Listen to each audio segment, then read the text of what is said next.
Girl Rini.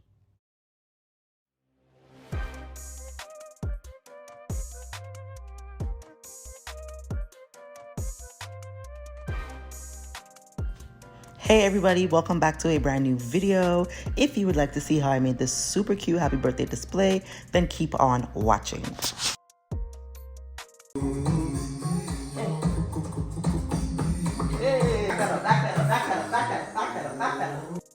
Okay, so let's just get right into it.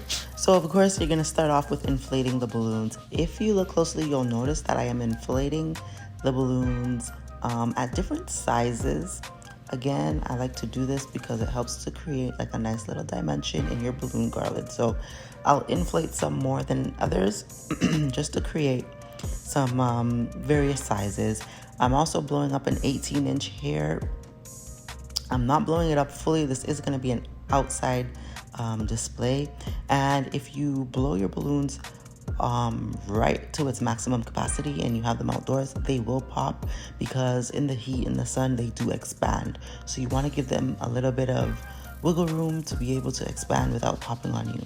I didn't have any 5 inches for this color, so what I did is I took one of those 12 inches, I inflated it just to stretch it out a bit, make it a little bit more flexible, and then I took out some of the air and tied it up. And what you're gonna do after you give it a tie is you're going to kind of squeeze it and kind of part it in half and then twist it together as you see that as you see me doing here. So I'm just putting it in half, twist it. Try to keep the neck of the balloon in the middle. That way you can use the neck to wrap it around to kind of help hold it in place.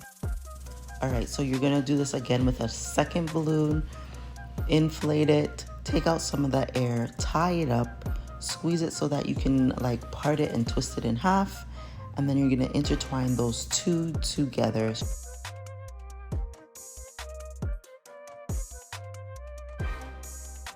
Sometimes you're gonna have to play with it just so you can get like enough air on both sides.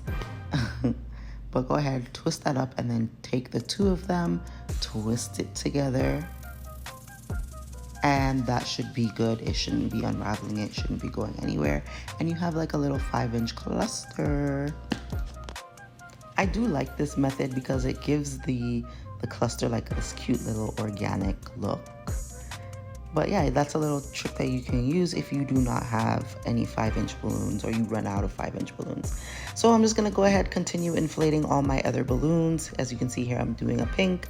I'm also gonna be doing a pastel light green. I'll put the exact colors in the description box below. In my pink, I also didn't have 5 inches, so I'm gonna use that same method.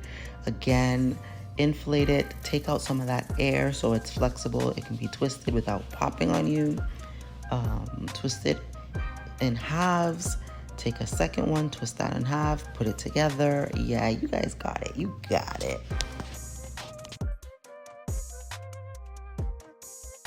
Just know whatever I was watching, I was very much in tuned.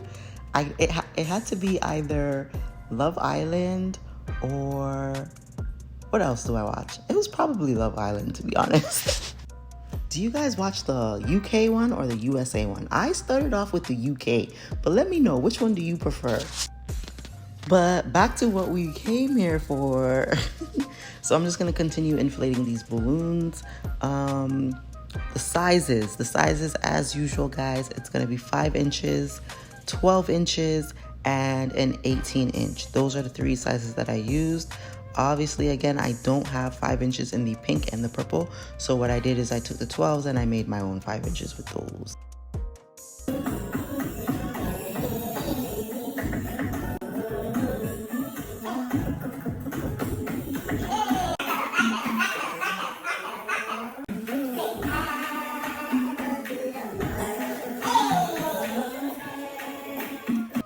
All right, so we're finally outside. I am using a gold frame to do this setup. I'm taking a flat piece of plywood here and I'm laying it on the back pieces, and I'm gonna take 2 bricks or 2 blocks and keep that on top, and that's gonna hold it in place. Now, if you would prefer to disguise this a little bit more, you can always like paint the plywood either the colors that you're using, or you can use like a neutral color. I'm also going to be using these wooden happy birthday sign, and I'm hanging them up to the backdrop with fishing line, using fishing line to try to disguise it a little bit. You do see it a little bit here in the video, mainly because I was reusing it from another setup, and instead of anchoring new fishing line that would allow me to use less, I decided to add more on top of the fishing line that was already there. So it's a lot of fishing line, but it's fishing line. It's not that visible. It's not that big of a deal. In person, it doesn't really look as bad as it does on camera. So I'm gathering my balloons here, and I'm going to add them to the pole by twisting the balloons together. So I'm twisting it around the pole just to hold it in place, and twist it like two to three times. Don't just twist it once, because then it's likely to blow away. Twist it at least 2 to 3 times to keep it nice and secure. Everything else that I'm going to attach, all the other clusters that I'm going to attach, I'm going to tie them in.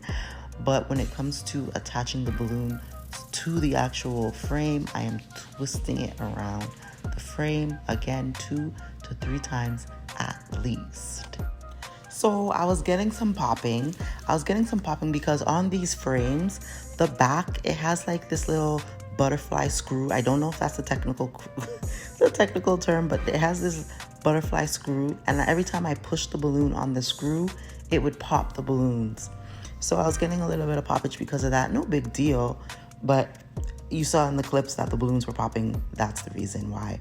Also, on the grass, especially if it's a fresh cut like I have here, it will potentially pop the balloons as well. So just be careful, be mindful of that. But I mean, normally you're using good quality balloons. The grass normally doesn't like destroy your whole garland. You don't have to worry too much about that.